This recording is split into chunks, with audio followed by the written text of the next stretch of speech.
not sure. We thought about a lot of different things. We thought about a William Saves Christmas kind of thing where we blow Santa. That was one thing. We thought about a feature, but It's a rough concept of the feature. yeah, It's more about William, thinking of William. right. Yeah, it's more about it would be more about the ex-con character than William. But he starts basically when we were on the fest circuit with William, people were asking like, "Are this going to be a William feature?" I joked that it would be like that movie Blue is the Warmest Color, that 3-hour French movie, but it would be between a man and a goblin, like their up and down relationship tryst. Doesn't his wife like catch him in bed? He does, yeah. And William doesn't like. We have this whole lore about William, like where he doesn't have anything, so he can only give. He can never receive, and the ex-con character wants to give to him. But there was a scene where his like estranged wife catches him with like some stuff on his face, and she's like, "Wipe that off." And he's like, "No." We had another question up here in the middle of the room. How did you come up with going? How? Fucking weird as shit. It came from a drawing by my brother Kevin. He was hanging out with me. We were actually editing 8-Bit Ghost Hunt, right? And he was hanging out with me. I used to work overnights, and he saw this picture of a kid, and he drew it, but it didn't look like a kid. At the end, it kind of looked like a weird goblin, had like a pointed ear and stuff. And we named the goblin kid, and we thought William was a really gross name to say. It turns out that's actually a real name, and it's like a surname in England. I know, I feel so bad. Yeah, Sir William, exactly. But yeah, we held on to that, like the guy said on the TV.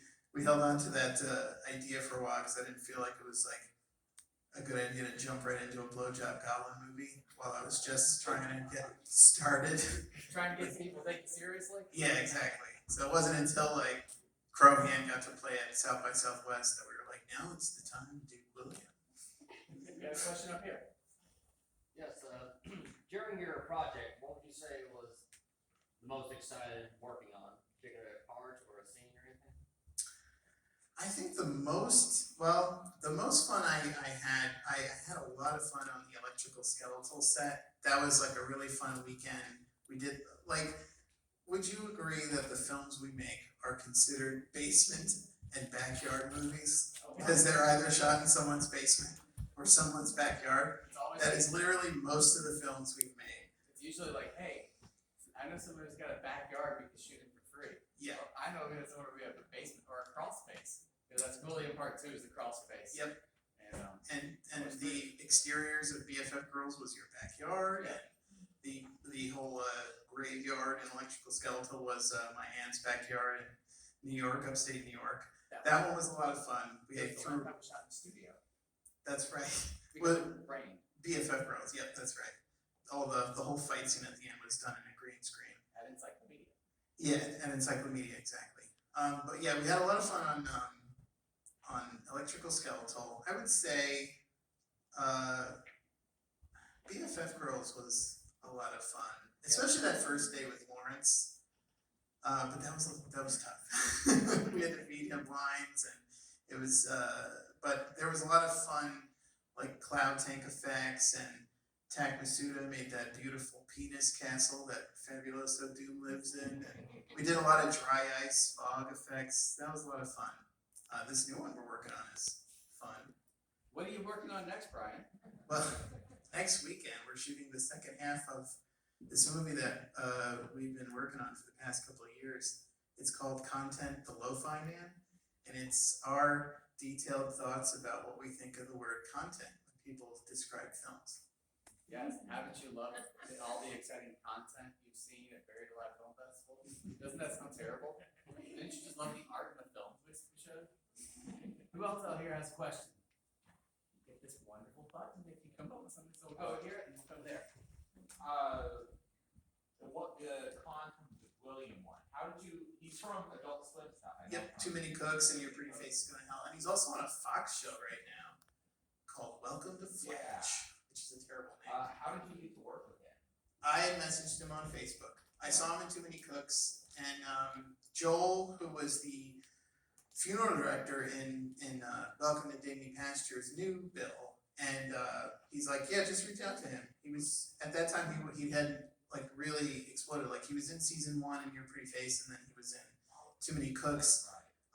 So yeah, I just messaged him on Facebook, and I didn't tell him what the movie was about. I just told him like, can I meet you and show you the script? And he's like, yeah, I'll do that. That's cool. It sounds like it had a lot to do with it. I think the only thing he objected to was he didn't like wrapping his head in a towel. He didn't like that.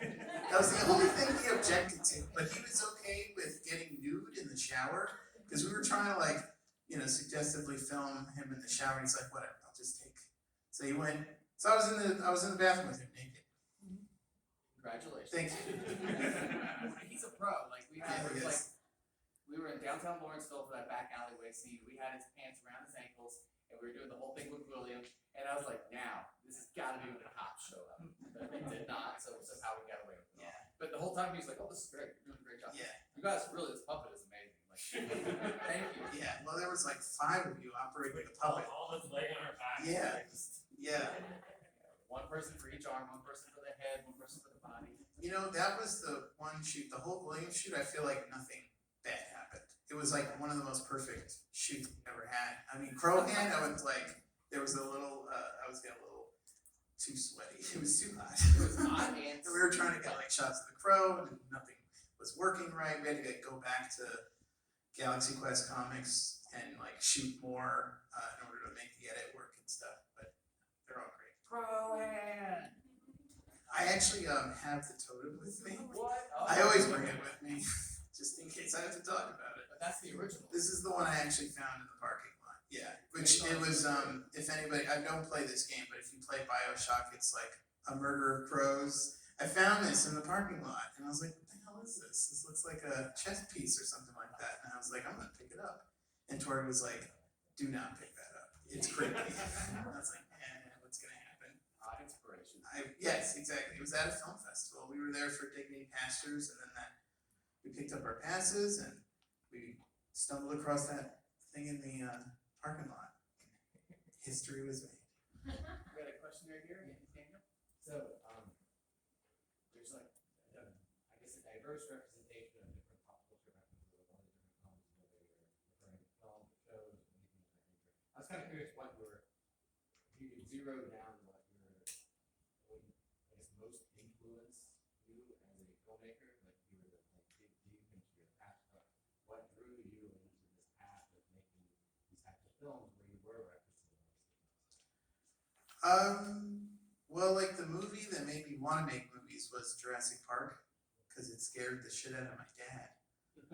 He's like, I think I want to do that, evoke a reaction, and I don't think I would ever make anything scary, but I could certainly gross people out. So that was the movie I think that inspired, but I was a big fan of like early Tim Burton stuff, and I liked very theatrical looking sets and the artifice of filmmaking, like the artificiality of sets and puppets and shadows on the walls and stuff like that. I like when it feels like that, like artificial. I'm not that interested in realism.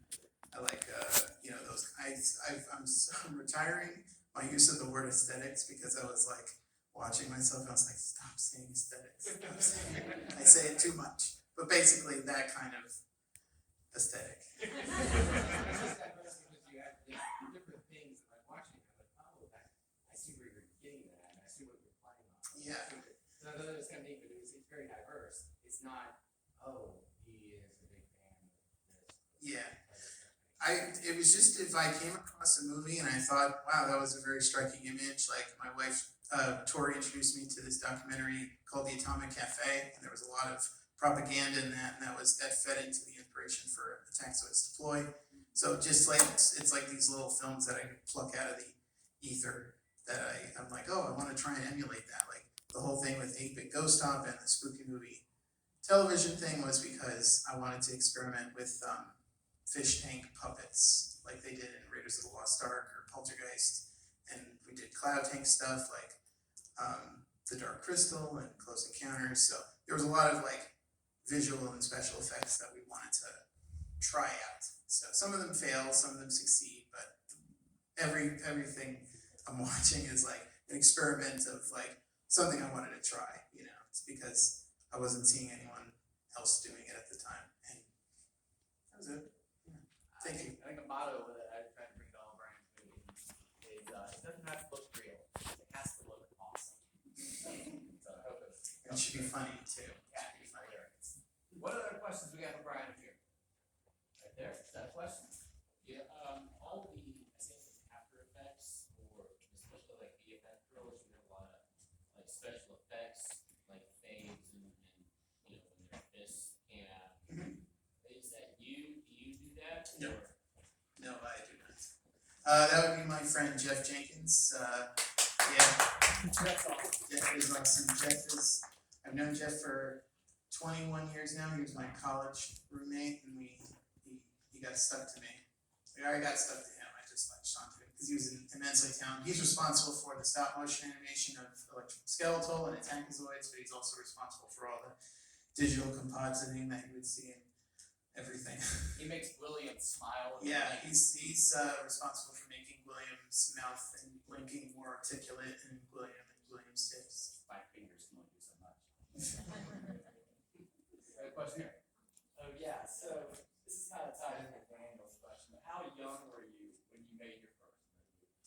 I didn't have a camera for like years. Like we just couldn't afford one. So I was making like flip books and taking pictures of like Star Wars figures and G.I. Joe stuff. I got my first camera in like high school, I think, and it was like a VHS-C camera, and I didn't have like the ability to like stop motion capture stuff. But I was seeing a lot of exciting films. There's one film, actually, there's two films I think of that are like big inspirations to me. They're shorts. One is called Monkey vs. Robot by Nate Palmer.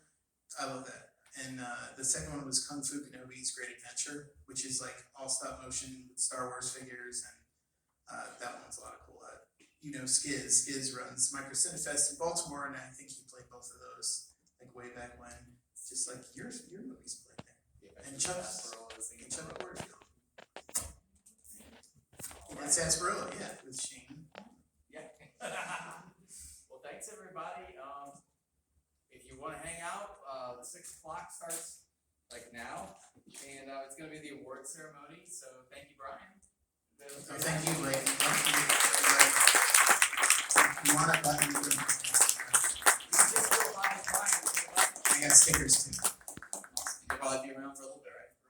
Alright. So yeah, we're gonna start the next movie. You can leave, come back, and do what you want. We're at the end of the festival. It's basically over, so. But hey, at the award ceremony, we're gonna play the best short film, the best animated film, the winner of the Cinema Challenge Award, and some great stuff. Thank you, everybody.